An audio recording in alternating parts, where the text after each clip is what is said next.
বঙ্গবন্ধু রক্তের সাথে বেইমানি করতে পারবো না। কাজেই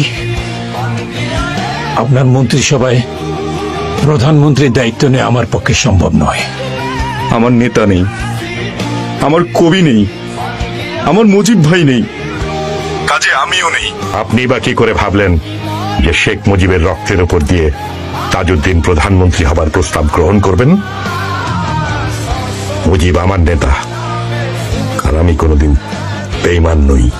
যেখানে বঙ্গবন্ধু নেই সেখানে নজরুল থাকবে কেন?